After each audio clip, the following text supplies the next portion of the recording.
Welcome to CCS TV, where we bring you highlights and happenings from across the Coweta County school system. For the week of September 15th, I'm Dawn Revere. And I'm Olivia Rodriguez, a senior at East Coweta High School.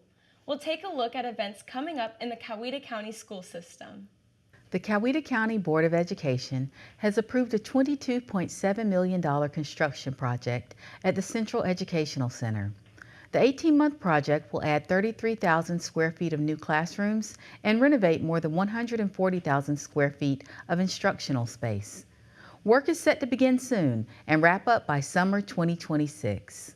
The expansion project also coincides with the Central Educational Center's 25th year, which will be observed in a public celebration at the school on October 22nd.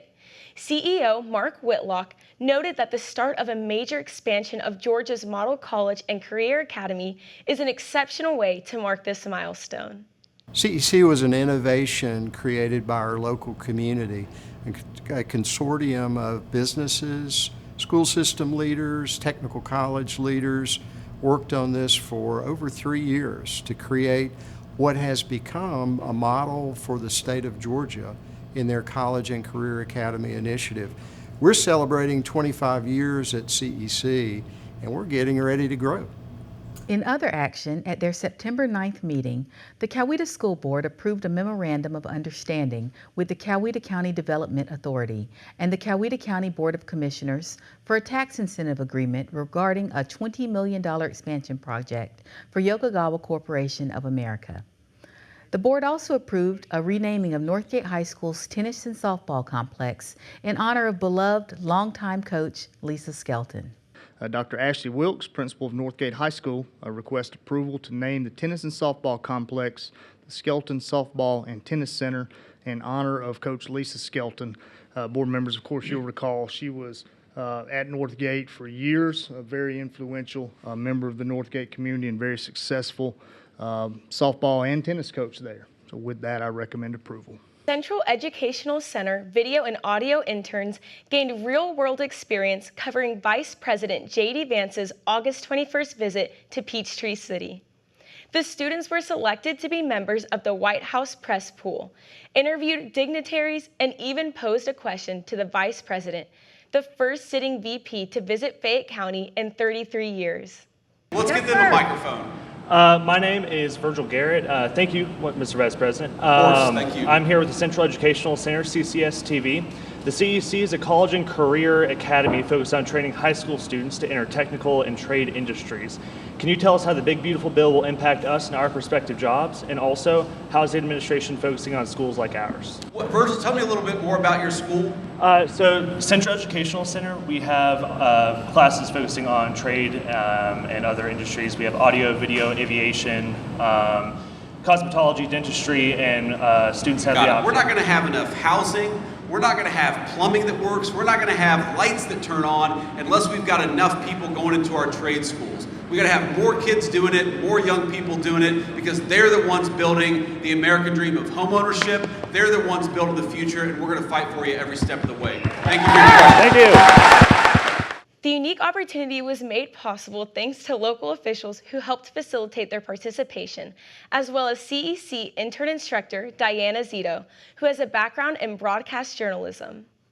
So Wednesday morning, I was able to get in touch with one of my news contacts who graciously sent us the information that we needed to RSVP to the event. We got the emails, all 7 of us had been granted official White House press passes, and we would be a part of the White House press pool. Overall, it was a huge success. Our students, from the beginning of the day to the end of the day, showed that they improved leaps and bounds, and they really embraced it, and it was a new experience for everyone, and it was that one day of hands-on learning was as much as you would learn in an entire semester in a classroom. And that is why CEC is so important to these trades and to these technical programs, because we are giving them real life experience. They were not just students in this White House press pool. They were members of the media.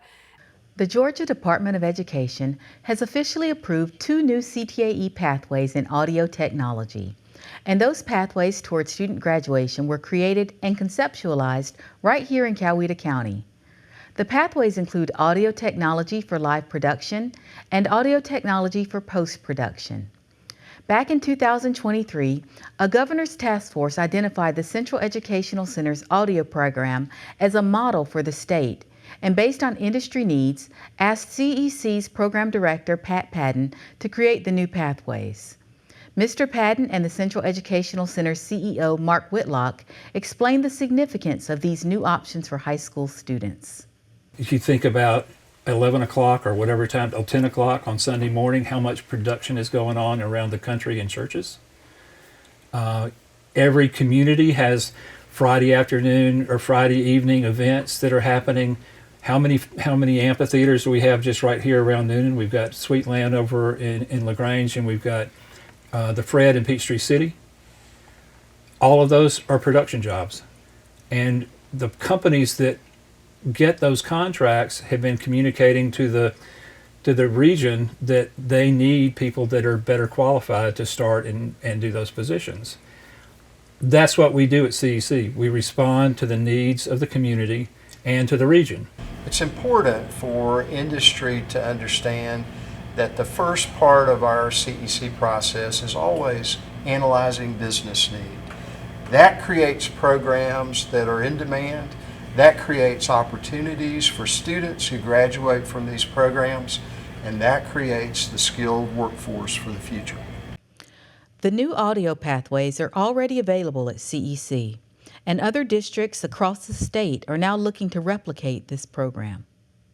Coweta County School Board member Amy Dees has been elected Vice Chair of the Georgia School Boards Association. Dees has served on the Coweta board since 2010 and is an active in GSBA leadership at both the regional and state level.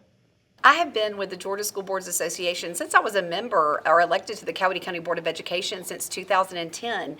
All 180 districts belong to the Georgia School Boards Association across the state of Georgia. In 2019, I was elected by my school board peers to serve as a district director, representing 13 additional districts across the state. And it was just my honor to be elected to serve as the vice president to continue that collaboration and advocacy for Georgia students across the state of Georgia.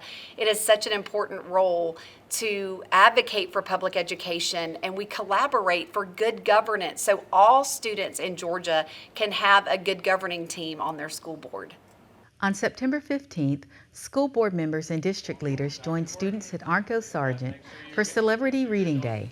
As a part of the school's ELA improvement plan, they're continuing the One Book, One School initiative, spotlighting stories that share positive character lessons and celebrate diverse cultures.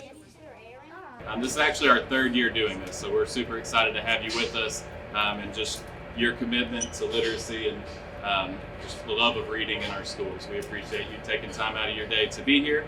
That brings us to a close for today's show. Thanks so much for joining us. CCS TV will return throughout the year to bring you stories from Coweta County School System.